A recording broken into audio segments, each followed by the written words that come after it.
Se oye que en sus reuniones hay divisiones, tanto que unos dicen yo soy de Pablo, otros dicen yo soy de Apolos, unos más dicen yo soy de Cefas y otros dicen yo soy de Cristo. ¿En qué consistían estas divisiones y cuál fue el mensaje que Pablo les brindó? Bueno, vamos a estudiarlo juntos en Primera de Corintios, capítulo 1.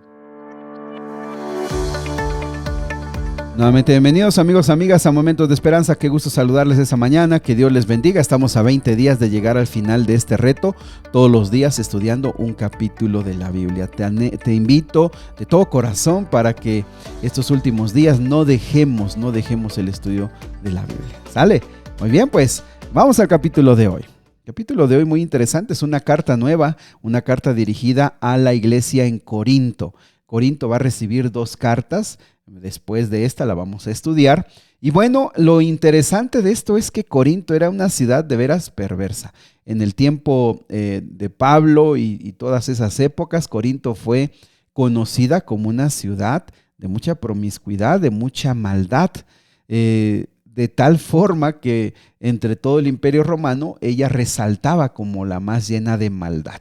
Tanto que también se ha dicho que si en Corinto se levantó una iglesia, si en Corinto hubo hermanos, la verdad que no puede haber ningún argumento que en otro lugar no se pueda levantar. Así se dice, ¿eh? Si se hizo allí, en todos lugares se pueden levantar iglesias. Muy bien. Vamos a analizar algunos de los desafíos que había allí. En primer lugar, versículo 1 al 3, Pablo se presenta, da el saludo y da los buenos, vamos a decirle así, los buenos deseos, las bendiciones. Pero algo importante es que él dice que él es apóstol por un llamado de Dios. Esto es importante porque uno de los problemas que tenía la iglesia de Corinto es que llegó a despreciar el ministerio de Pablo. No les llenaba el ojo, no estaban contentos, no estaban satisfechos. Y mis amigos, como hemos dicho, problemas del pasado también son problemas actuales.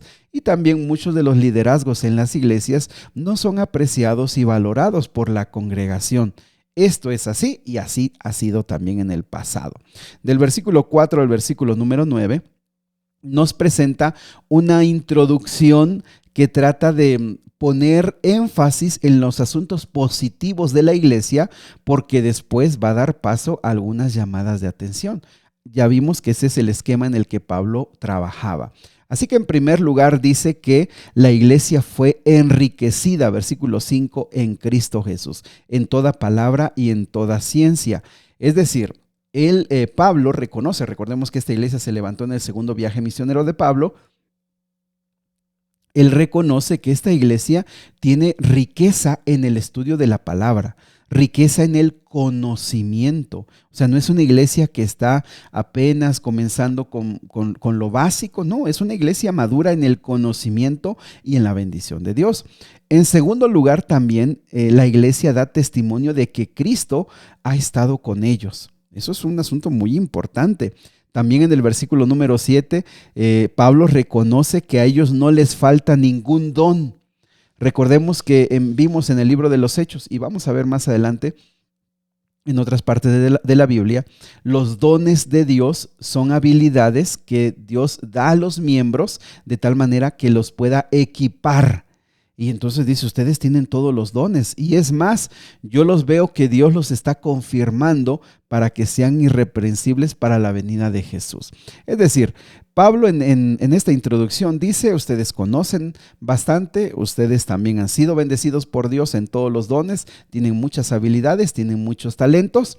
Y ahora viene el versículo número 10. Pero les ruego una cosa. ¿Por qué? Porque he escuchado que entre ustedes hay divisiones. ¿Quién le llevó el mensaje a Pablo? Bueno, el versículo 11 dice que los de Cloé, o la familia de Cloé, ellos fueron los que le informaron a Pablo de las contiendas que había. Cloé es un nombre que significa nueva hierba, es decir, que se considera que ellos eran como de los libertos. Los libertos eran personas o familias que habían sido esclavos y habían sido liberados. Y entonces este Cloé llevó este mensaje a Pablo. Como dirían ahora, fue el que llevó el chisme, ¿verdad?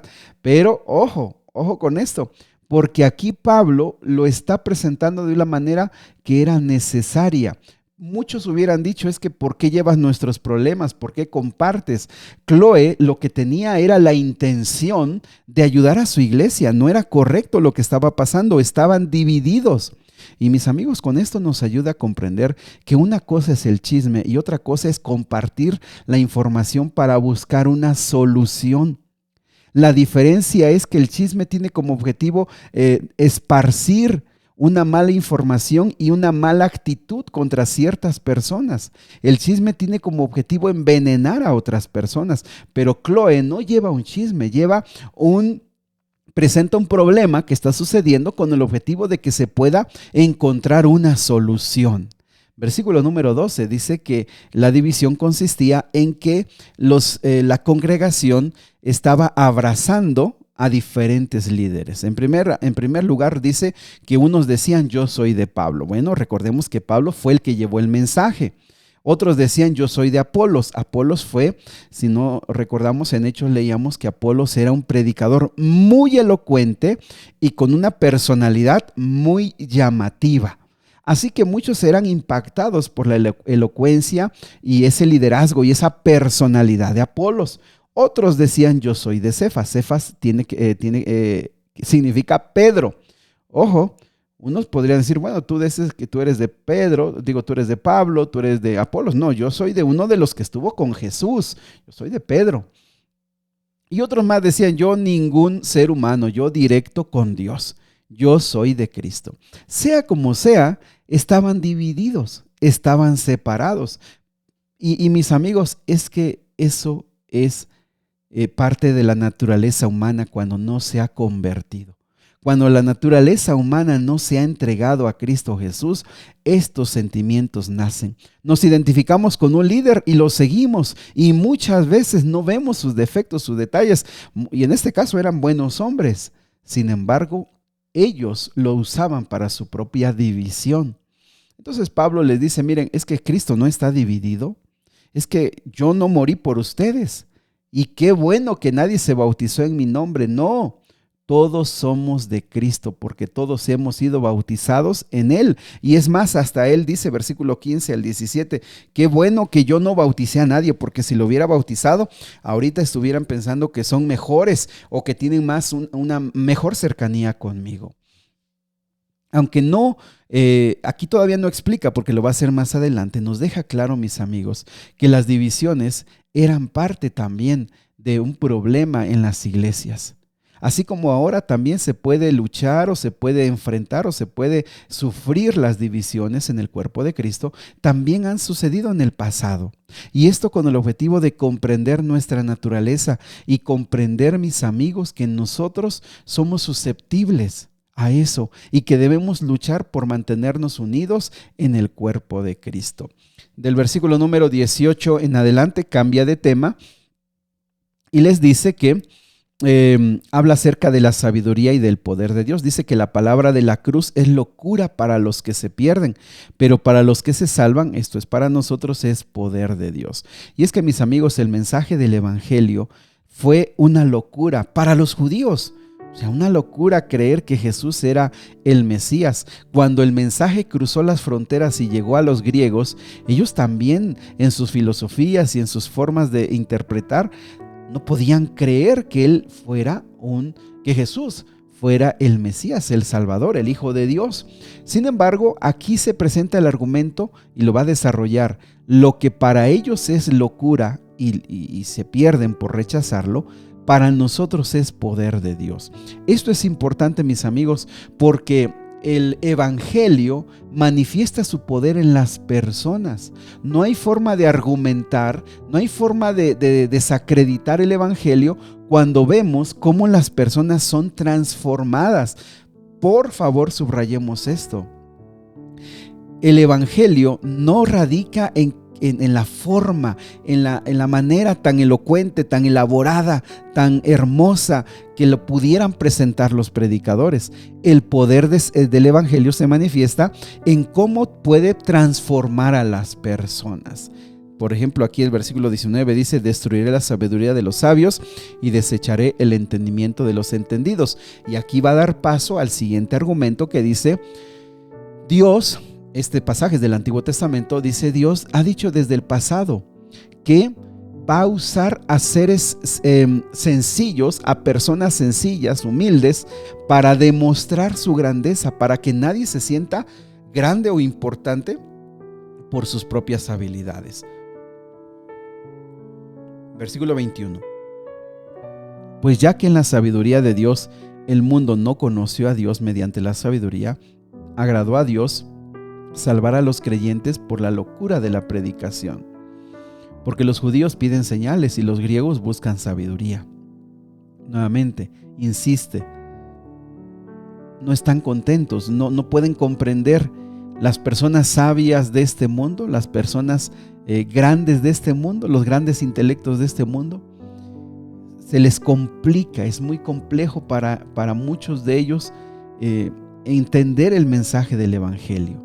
Pero dice el versículo 23, pero nosotros predicamos a Cristo crucificado, para los judíos ciertamente tropezadero y para los gentiles locura, mas para los llamados, así judíos como griegos, Cristo, poder de Dios y sabiduría de Dios.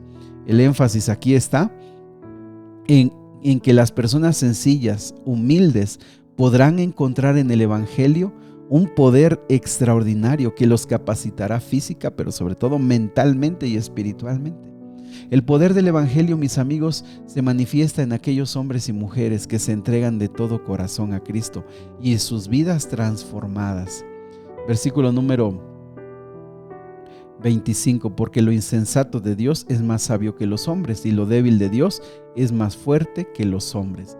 Esta es solamente una metáfora, solamente una ilustración para tratar de explicar que si hubiera alguna insensatez en Dios, esa insensatez sería mucho más sabia que los hombres, y que si hubiera una debilidad en Dios, esa debilidad sería mucho más fuerte que los hombres. Es decir, para los que se sienten capaces, para los que se sienten todopoderosos en este mundo, aún la debilidad de Dios no la podrían comprender. ¿Es este un llamado, una desacreditación para la gente inteligente, para la gente sabia? No, no lo es. Sin embargo, sí para aquellos que sienten que no hay más conocimiento más allá de lo que ellos mismos han estudiado. Versículo número 27, sino que lo necio del mundo escogió Dios para avergonzar a los sabios, y lo débil del mundo escogió Dios para avergonzar a lo fuerte. Mis amigos queridos, lo que queda claro aquí es que todos aquellos que hemos recibido a Cristo en nuestro corazón no tenemos nada de qué gloriarnos personalmente, nos podemos gloriar en Dios.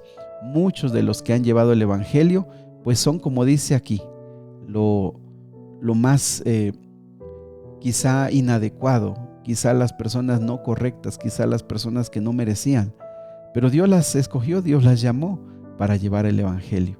Y miles de personas han recibido este mensaje.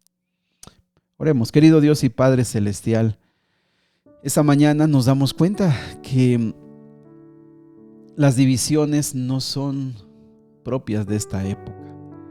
Las divisiones siempre han existido y tu pueblo ha tenido que encararlas, que enfrentarlas. Nos damos cuenta, Señor, que la sabiduría que viene de ti la podemos tener si nosotros somos humildes para abrir tu palabra, para escucharla y para ponerla en nuestra vida. Hemos visto, Padre, que el verdadero poder del Evangelio es práctico, se ve en la vida de las personas, cómo las transformas y cómo las formas a tu imagen. Quédate con nosotros, Señor, en el nombre de Jesús. Amén. Que Dios te bendiga. Sigue abriendo tu corazón al Señor. El Señor quiere escucharte.